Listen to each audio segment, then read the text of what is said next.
정말 코로나19가 온 인류를 덮친 이 세상, 앞을 내다보기 힘든 온통 어둡고 뿌연 세상이 되었습니다. 많은 사람들의 말처럼 지금의 시대는 불확실성의 시대입니다. 더 나아가서 사람들은 불확실성이 뭐냐? 초불확실성의 시대다. 이렇게 이야기도 하고 있습니다. 불확실성이라는 말을 대중화시킨 사람은 영국의 석학 존 케네스 칼브레이스라고 하는 사람이 1977년에 쓴 책이 불확실성의 시대라는 책입니다. 그 당시에 베스트셀러가 되기 때문에 지금 한 50대 이상 되시는 분들은 읽어보신 분도 계실 거라고 생각합니다. 예. 고개를 끄덕이셔야 이게 되는데, 예. 대충 넘어가겠습니다. 어쨌든 그 갈브레이스가 그 책에서 이야기하고 있는 것은 당시 현대 그 시대를 가리켜서 사회를 주도하는 지도 원리가 사라진 불확실한 시대다 이렇게 이야기했어요. 그러니까 1977년 정도 되니까 그때 오일 쇼크가 나고 그러면서 정말 세상이 어떻게 될 것인가 할 때 이제 쓴 책이거든요. 여러분 사실은 사막을 건너가는 데는 지도가 필요할까요? 필요하지 않을까요? 지도가 필요합니까? 예. 그분들은 사막을 한 번도 안 가본 분들이에요. 왜냐하니까 사막은요, 밤낮 없이 바람이 불어가 지형이 다 바뀌어요. 남이 만들어 놓은 지도 보고 갔다가는 큰 낭패를 당하는 거죠. 그래서 혹시나 다음에 사막을 여행하실 기회가 있으면 지도가 아니라 나침판을 들고 가셔야 되는 거예요. 자, 어쨌든 이 갈브레이스가 이야기하는 것은 바로 이 불확실성 속에서 지금까지 우리를 인도해 주던 지도들이 다 사라졌다는 거예요. 그 지도들이 더 이상 통용되지 않는다는 거죠. 자, 45년이 지난 지금은 어떨까요? 그야말로 여러분, 우리 개인들의 삶에 불확실성이 있는 건 어쩌면 당연한 거예요. 이제 결혼을 준비하고 있는 민규 군 같은 경우에도 행복한 인생을 꿈꾸고 하지만 내 앞에 어떤 일이 펼쳐질지는 모르는 거예요. 어제도 제가 우리 수지 보니까 신부가 그렇게 웃는 신부는 내가 처음 봤어요. 네. 신랑도 막 들어올 때부터 싱글벙글하고 제가 그래 그 주례할 때는 그 말 안 했어요. 너희도 한번 살아봐라. 계속 웃을 수 있는지 이 말을 하고 싶었지만 하지 않았어요. 여러분 행복하기 원하고요. 정말 멋진 인생을 꿈꾸지만 그런 삶이 불확실한 거예요. 그러면 사람들은 이 불확실성에 대해서 어떻게 대비할까요? 왜? 불확실성이 찾아오는 건 바로 불안이거든요. 이게 사람들은요, 이 불확실함에 대해서 굉장히 부담스러워 싫어해요. 불안하기 때문에. 그래서 이 세상에 존재하는 사람들은 그 불확실함을 해결하기 위해서 두 가지 선택을 해요. 하나는 돈이에요, 돈. 정말 열심히 해서 돈을 벌었는데 그래도 쉬지 않고 돈을 벌어요. 왜 그렇게 하냐? 이만하면 됐지 않냐? 이야기하는데도 아니라는 거예요. 그 내용을 가만히 들여다보면 그 안에 뭐가 있어요? 불안이 있기 때문에. 앞으로 내 삶에 어떤 일이 불어닥칠지 모르기 때문에 10원 한 푼이라도 더 모아서 대비해야 그 불확실함을, 불안을 이길 수 있다 생각하는 거예요. 또 한 가지는요, 인간관계예요. 다 불안한데 나하고 인간관계가 되어 있는 그 사람들을 통해서 지지받을 때 우리는 굉장히 그 불안한 상태를 이길 수 있는 거죠. 최근에 조사한 통계가 하나 나왔는데 자녀들이 부모에게 듣고 싶은 말 1위 뭘까요, 여러분? 모르시겠어요? 네. 듣고 싶은 말 1위는 뭐냐면 잘하고 있어요. 잘하고 있어. 너 잘하고 있어. 인정의 말을 듣고 싶은 거예요. 그러니까 이 불안한 시대에 그런 인간관계를 통해서 인정이 올 때 그 불안을 이길 수 있는 지지 기반이 가능해지기 때문에 사람들은 그 불확실성의 상황 속에서 돈을 모으거나 인간관계를 더 공고히 하거나 하는 선택을 할 수 있는데 여러분 통상적인 상황에서의 불확실성이나 불안이라면 그 정도로도 어느 정도 극복될 수 있는 여지가 있어요. 그런데 지금 이 코로나처럼 외부적인 전혀 우리의 예측을 넘어서는 이런 문제가 불어닥칠 때는 우리에게 그것이 해답이 될 수가 없는 거죠. 자, 여러분, 우리에게 어떤 인생의 문제가 딱 불어닥치잖아요. 그러면 첫 번째 사람들의 반응은 그 문제에 대해서 과소평가하는 거예요. 별거 아니야.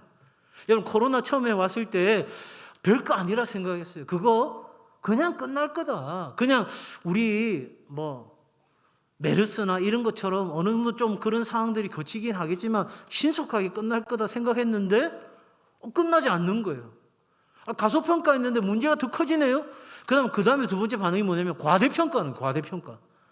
이야, 큰일 났다. 이제 우리 다 죽었다. 이제 끝났다 세상은. 자, 이렇게 과대평가예요. 그 상황에서 그 다음은 어떤 선택이 이루어지냐면 정보와 경험이 쌓이기 시작해요. 그러면서 드디어 이제 균형 잡힌 판단을 할 수 있는 상태가 되는 거죠. 그러니까 여러분, 우리 인생이 어떤 불확실성을 경험하게 될 때 균형을 잃어버린 판단과 균형 잡힌 판단의 이 갭을, 이 거리를 최대한 좁히는 것이 그 상황 속에서의 고통이나 비용이나 이 모든 것을 줄일 수 있는 삶의 원리인 거죠. 자, 여기까지 이해되셨습니까? 그러니까 어떤 문제가 생기면 우리는 균형을 잃어버린 판단을 하기 쉽고, 그리고 우리가 시간이 지나고 정보와 경험을 통해서 균형 잡힌 판단을 하게 되는데, 이 거리를 최대한 좁히는 것이 우리의 문제를 빠르게 극복하고 또 이길 수 있는, 또 우리의 이 상황 속에서의 비용을 줄일 수 있는 인생의 방법이라는 거죠. 그거는 개인이나 기업이나 여러분 모든 게 다 마찬가지입니다. 자, 이런 상황에서 여러분 어떻게 이 부분들을 우리가 해결할 것인가 했을 때, 지금 많은 학자들이 첫 번째 하나의 개념을 갖고 나온 게 뭐냐면 리질리언스라고 하는 개념이에요. 리질리언스. 제가 아침까지도 고민해서 이 영어 단어를 쓸까 말까. 근데 일단 1부에 썼어요. 그래서 2부에도 제가 이야기하는데, 리질리언스라고 하는 것은 회복성, 회복 탄력성, 이런 의미를 가진 영어 단어입니다. 그러니까 뭐냐면 지금 우리가 이 코로나 이전으로 돌아가는 것이 아니라 이 상황의 문제를 통해서 우리는 보다 향상된 시스템으로 업그레이드하는 것이 이루어져야 우리가 이 시대를, 불확실성의 시대를 이길 수 있다 하는 것입니다. 그러니까 우리 교회가 코로나 이전으로 돌아갈 수 있는 게 아니라 이 상황 속에서 이 문제 앞에서 우리는 이 당면한 문제에 대하여 완전히 새로운 시각을 가지고 새로운 어떤 전략으로 우리의 모든 시스템을 향상시키는 결정이 내려져야 우리는 이 불확실성을 뚫고 나아갈 수 있다는 거예요. 굉장히 중요한 개념이죠. 그래서 여러분, 우리 교회가 이 상황에서 많은 변화들을 추구하는 이유가 거기에 있어요. 저 그냥 생각나는 대로 한 것이 아니라 바로 이 시점에서 리질리언스, 우리 교회가 그냥 코로나 이전으로 돌아가는 것이 아니라 완전히 새로운 단계로 업그레이드되는, 향상되어지는 결정을 내리고, 그렇게 공동체는, 기업은, 개인은 전진해 가야 되는 거예요. 그래야 이 불확실성을 뚫고 나아가게 되고 이기게 되는 거죠. 근데 이 시점에서 한 가지 더 중요한 것은 뭐냐면 애자일 전략이에요. 애자일이라고 하는 말은 기민하다, 날렵하다, 유연하다, 이런 의미를 갖고 있는 단어예요. 그러니까 이런 어떤 향상된 시스템을 업그레이드하기 위해서는 뭐가 필요해요? 유연함이 필요한 거예요. 굳어져 있으면 바뀔 수가 없는 거예요. 여러분, 무엇인가 확실한 상황에서는 얼마든지 예측 가능하기 때문에 이것을 할 수 있는데, 예측 가능할 수 없는 불확실성이 우리 앞에 놓여 있는데 유연하게 반응하지 않으면 여러분 그 기회를 놓치는 거예요. 잃어버리는 거예요. 그래서 이 리질리언스라고 하는 말과 애자일이라는 말을 합쳐서 애질리언스라고 하는 이 전략이 이 불확실성을 이기는 데 있어서 중요한 전략이다 이야기하는 거죠. 요즘 코로나, 위드 코로나, 비욘드 코로나, 많은 이야기를 포스트 코로나 들으시기 때문에 한 번쯤은 뉴스나 어떤 강의를 통해서도 이런 단어를 들으실 수 있을 것 같아서 제가 여러분에게 한번 서론에서 인용을 한 것입니다. 자, 그러면 우리가 그리스도인으로서 균형을 잃어버린 판단과 균형 잡힌 판단의 그 갭을 줄이고 우리의 삶의 자리에서 보다 더 향상된 시스템으로 우리의 삶을 업그레이드하고, 또 더 나아가서 우리가 그런 불확실성에 유연하게 대처하기 위해서 우리에게 있어야 될 신앙의 법칙이 있다는 거예요. 이건 절대로 포기할 수 없는 것이고 반드시 이 불확실성의 시대 속에 우리가 이것을 기억함으로 우리는 영적 승리를 맛볼 수 있다는 것입니다. 오늘 말씀을 통해서 그 부분을 우리가 좀 더 확인해 보기를 원합니다. 자, 여러분, 시편 121편은 이스라엘 백성들이 예루살렘으로 순례 여행을 떠날 때 불렀던 시가입니다. 이 시편의 말씀이 누가 썼느냐? 작자 미상이라고도 하고, 또 어떤 이는 다윗이 그의 멘토이고 친구인 사무엘의 죽음을 알고 난 뒤에 그 상황에서 지은 시가 이 시편이다 하는 말도 있습니다. 자, 어찌됐든 간에 중요한 것은 뭐냐면 오늘 이 시편의 저자는 이야기합니다. 나의 도움이 어디서 올까? 자, 그러니까 뭐 다윗이 썼던 작자가 미상이든 관계없이 이 상황 자체는 뭡니까? 내가 도움이 필요한 상황에 놓여 있다는 것이죠. 앞으로 어떤 불확실성 속에 내가 머물러 있다 하는 것입니다. 자, 여러분, 우리가 여기에서 안전하게 있다는 것, 내가 안전한 곳에 있다는 것은 위험한 곳에서 누군가가 희생하고 애를 써주기 때문에 지금 우리는 안전하게 있는 거예요. 동의되십니까? 네. 아니, 나라를 지키는 국방의 의무를 다하는 군인들이 있기 때문에 우리는 보다 더 안전하게 있는 거잖아요. 또 이 코로나 상황에서 의료진들이 최일선에서 최선을 다해서 노력해 주니까 우리는 보다 조금 더 안전한 곳에서 상황적으로 있을 수 있는 것이죠. 그러니까 지금 시편의 기자는 뭐라고 이야기하는 거예요? 내가 여기서 안전히 거할 수 있는 이 상황, 누가 나를 여기 도울 수 있을까? 이 불확실성에 대해서 이야기하고 있는 것입니다. 이 시인이 처한 상황과 동일한 상황을 우리는 수도 없이 겪게 되죠. 또 겪고 왔고요. 그러면 이런 상황 속에서 우리가 어떻게 불확실성을 뚫고 우리의 불안을 이기고 승리하는 삶을 살 것인지 오늘과 다음 주 두 번에 걸쳐서 말씀 나누려고 합니다. 첫 번째 법칙입니다.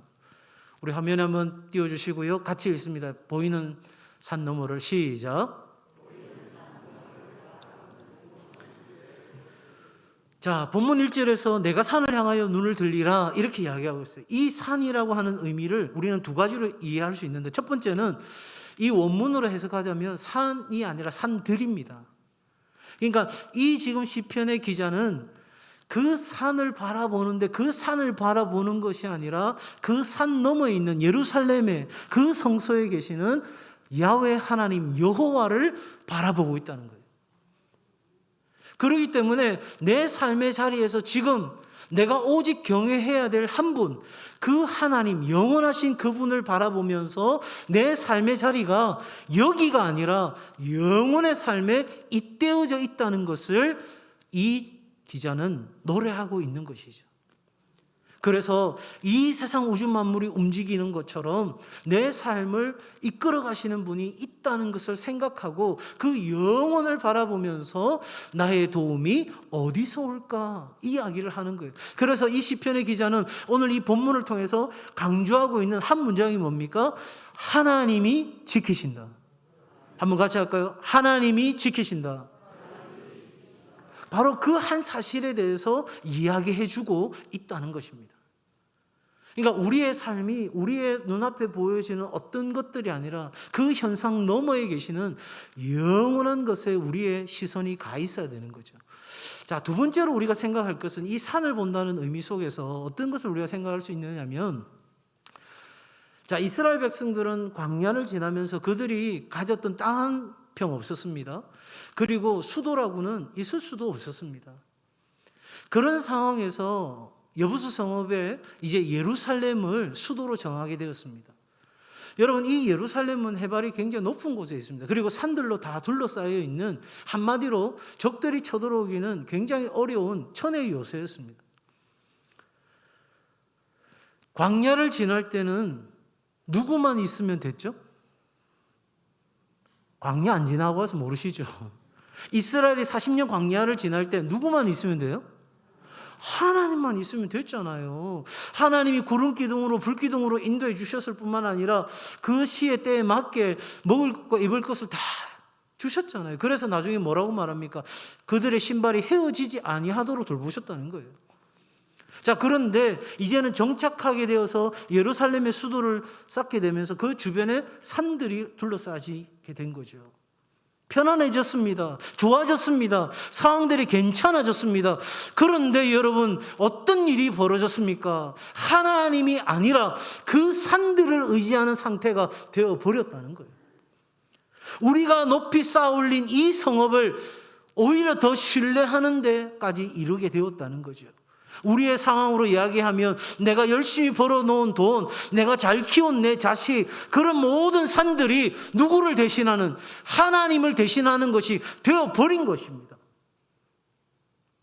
이스라엘 백성들은 지금 호수아비와 같은 것처럼 아무런 영향가 없는 그 산들을 의지하여 그만 하나님을 점점 잊어가고 있는 이 상황에서 이 시편 121편의 기자는 뭐라고 이야기합니까? 우리가 그렇게 살아서는 안 된다는 거예요. 이 광야를 지나면서 그 불확실함이 넘쳐나는 그 상황에서도 오직 하나님 한 번 의지하고 우리가 여기까지 승리하며 왔는데 어느 날부터 편안해진 우리 삶, 우리가 쌓아올린 산들, 그 모든 것 의지하면서 이 불확실성의 시대를 살아가려고 한다면 너희가 어찌할꼬? 우리의 도움이 어디서 올까? 그렇게 시편의 기자는 자문하면서 바로 자답을 이야기합니다. 산들이 아니라 누구에게서 천지를 지으신 그 산들을 있게 하신 우리의 삶에 그 모든 복을 허락해 주신 하나님께 우리의 도움이 있다는 거예요.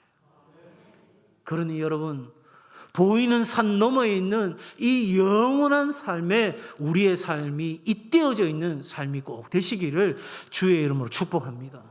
그러면 삽니다. 믿으시면 아멘. 그러면 사는 거예요. 자, 두 번째로 여러분, 오늘 이 1절의 말씀을 통해서 우리가 보게 되는 것은 두 번째 법칙입니다. 시작.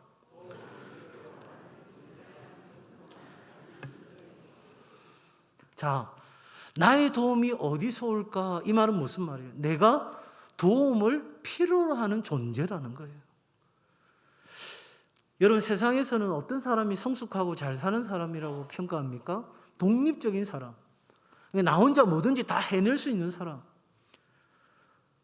한편으로는 그런 사람, 그런 자식 키우려고 우리 많은 노력하시죠. 그런데 하나님은요, 우리를 완전히 독립적인 존재로도 만들지 않으셨고 완전히 의존적인 존재로도 만들지 않았습니다. 우리를 하나님이 창조하실 때는 상호 의존적인 존재로 창조하신 거예요. 그러니까 하나님은 우리에게 마음 한켠에 구멍을 만들어 놓으셨어요. 이 구멍은요, 하나님으로부터 오는 은혜가 없이는 채워지지 않는 공간이에요. 그러니 여러분, 이 불확실성 속에서 우리가 두려워하고 불안하기보다는 내가 도움을 받아야 되는 존재라는 자기 인식을 정확하게 가지는 겸손이 우리에게 필요한 거죠. 아까 말씀드렸잖아요. 균형을 잃은 판단과 균형 잡힌 판단 사이에는 갭이 있다고요. 그러면 이 갭 속에서 내가 보다 더 향상된 삶을 살거나 보다 더 유연하게 대처하기 위해서는 나보다 나를 더 잘 아시는 그분으로부터 오는 제대로 된 정보가 있어야 내가 이 갭을 줄일 거 아니에요. 그런데 균형을 잃은 판단과 균형 잡힌 판단 사이에서 계속해서 내가 헛발질을 하고 사는 거예요. 내가 책임질 거야, 내가 할 거야, 내가 판단할 거야. 그러면 어떻게 되죠? 그 고통의 시간은 길어질 수밖에 없고 정말 많은 비용을, 대가를 지불하고 난 뒤에 비로소 아하, 이게 잘못되었구나 깨닫게 되는 거예요. 그나마 깨달아진 것만도 은혜죠. 여전히 깨닫지 못하고 수십 년을 헛발질을 하면서 계속 살아가는 사람들이 얼마나 많은지 몰라요. 여러분, 겸손은 사람됨의 크기입니다. 인간관계에서 교만은, 내가 잘났다고 생각하는 교만은 뺄셈의 법칙이에요. 관계에서 뭔가 더 하는 게 아니라 계속 마이너스 시키는 거예요. 겸손은요, 인간관계 안에서 덧셈의 법칙인 거예요. 우리가 관계 안에서도 여러분 이 겸손은 재능이라고 하는 칼을 보호하는 칼집이 되는 거예요.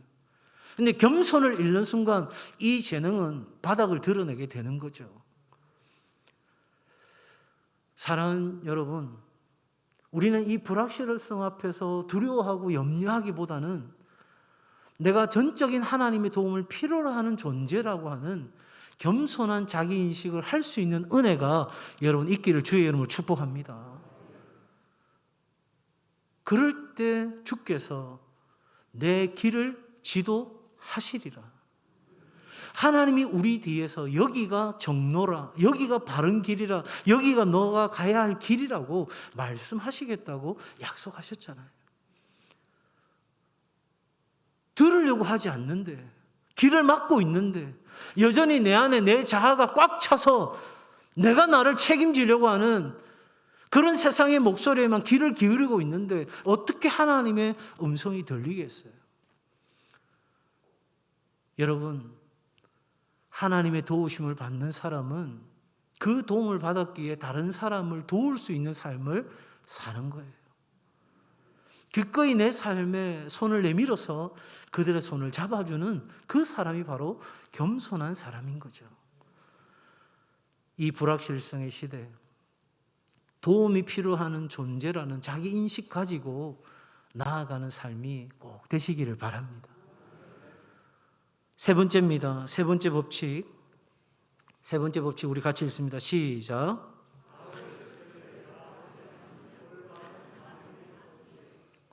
자, 산을 향하여 눈을 들겠다고 하는 이 고백은 앞을 바라보고 나가겠다는 거죠. 지나온 광야, 지나온 시간의 어려움들을 돌아보지 않겠다는 겁니다. 여러분, 이런 말이 있습니다. 톱밥에는 톱질을 하지 마라. 톱밥. 거기다 톱질을 하는 건 바보 같은 짓인 거예요. 인간관계에서 가장 탁월한 책을 쓰고 강연을 했던 델 카네기의 책에 보면 이런 대목이 있어요. 카네기 어느 박물관에서 보니까 1억 8천만 년 전 화석을 박물관에 이제 옮기는 작업을 하는 걸 본 겁니다. 여러분, 1억 8천만 년 전의 화석을 그 상태로 다시 되돌리려고 한다면 그건 똑똑한 거예요, 바보예요? 모르시겠어요? 아니 1억 8천만 년이 지났는데 그 1억 8천만 년 지난 화석을 그 1억 8천만 년 전의 상태로 똑같이 복원하겠다는 건 어리석은 거예요? 똑똑한 거예요? 어리석은 거예요. 어리석은 거예요. 여러분, 똑같은 상황으로 만들 수 없어요. 그러면서 델 카네기가 말하기를 뭐라고 이야기하냐면 1억 8천만 년 전이나 180초 전이나 똑같다는 거예요. 근데 우리는 자꾸만 과거의 상황을 되돌리고 싶어 하는 거예요. 근데 그럴 수는 없는 거예요. 쏟아진 물을 다시 담을 수는 없다는 거예요. 자, 여러분 여기서 잘 들으십시오. 과거에 일어나는 일의 결과는 바꿀 수 있어요. 그죠? 아까 말씀드린 것처럼 리질리언스, 지금 이 문제가 닥쳤지만 이 문제 때문에 훨씬 더 향상된 시스템을 업그레이드 시킬 수 있는 건 우리가 그렇게 반응하면 되는 거예요. 자, 코로나가 닥쳐왔어요. 불안해하는 것도 나고요. 이 코로나를 이길 수 있다고 생각하고 담대하게 나아가는 것도 나인 거예요. 그러니까 일어난 상황은 바꿀 수 없지만 결과는 바꿀 수 있는 거죠. 자, 그렇기 때문에 톱밥에다가 톱질을 할 필요는 없어요. 그런데 톱밥에다가 송진을 바르면 어떻게 되죠? 합판이 되는 거잖아요. 그러면 단단한 제목이 되는 거죠. 여러분, 우리는 지난날의 과거의 실패를 바라볼 게 아니에요. 물론 그 지난날의 실수와 실패를 통해서 타산지석을 삼고 반면교사로 삼아서 내가 그렇게 살아가는 지혜를 구하는 것도 중요하지만 더 중요한 것은 우리가 지나온 과거가 아닌 앞을 내다보는 올바른 반응으로 나아가는 거예요. 자, 실수했어요. 실패했어요. 그래서 뭐 어쩔 거예요? 그거 가지고 염려하고 전전긍긍하고 어찌할 바를 모르는 거, 그거 어리석은 거예요.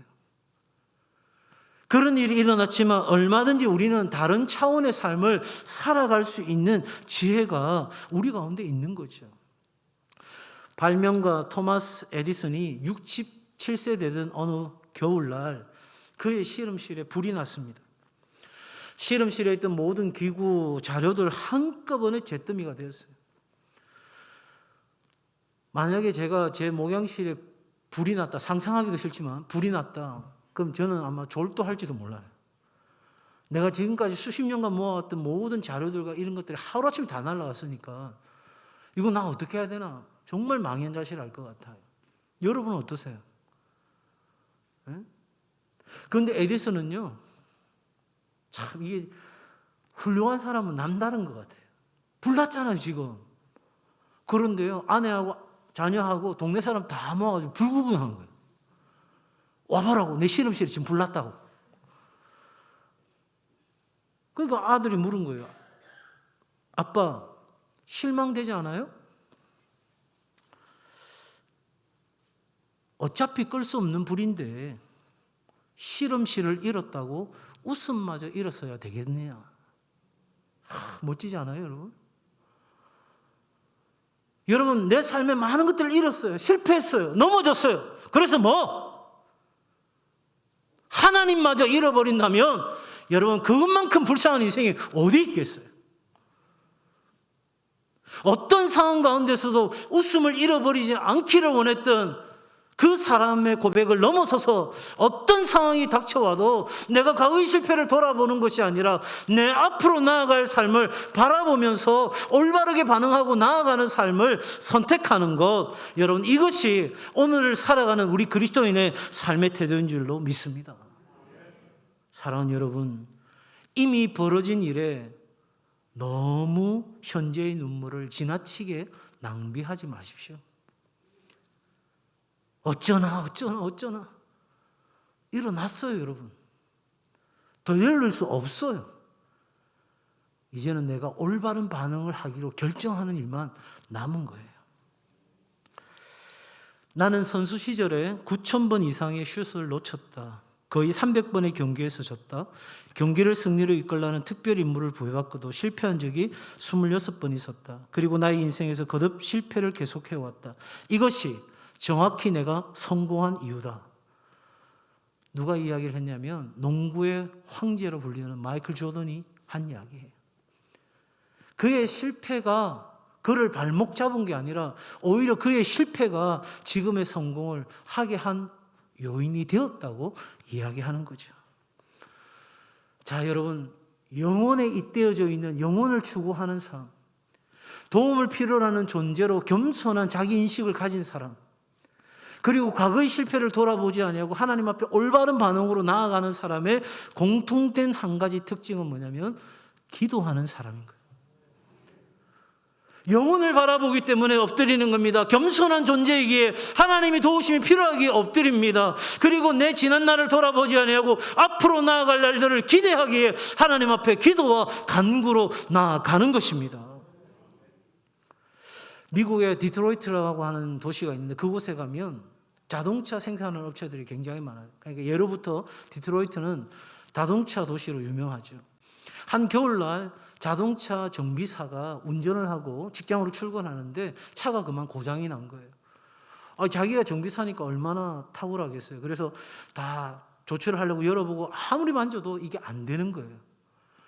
그래서 어떻게 해야 되나 하고 있는데 아주 중형의 세단이 옆으로 탁 서더니 신사 한 분이 딱 내리는 거예요. 그러면서 선생님, 차가 고장이 난 것 같은데 제가 도와드릴까요? 이렇게 이야기한 거예요. 그때 여러분, 이 정비사가 무슨 생각이 들었겠어요? 뭐라 해샀노? 경상도 사람이면 그러지 않았겠어요? 아니, 내가 정비사인데 내가 잘 알지. 아니, 뭐 자동차하고는 전혀 관계도 없는 사람이 뭘 한다고? 이렇게 생각할 수 있잖아요.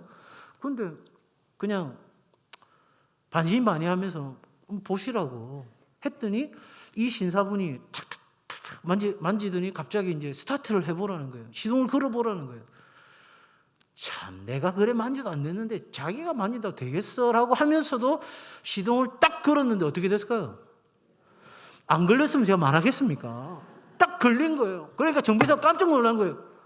아니 선생님 조남이라도 좀 가르쳐 주십시오. 정말 감사합니다. 누구십니까? 예, 저는 헨리 포드입니다. 예, 누굽니까? 그 자동차를 만든 사람, 설계한 사람, 그리고 그 자동차를 생산하는 회사의 사장. 누구보다도 그 자동차를 정확하게 알 수 있는 사람.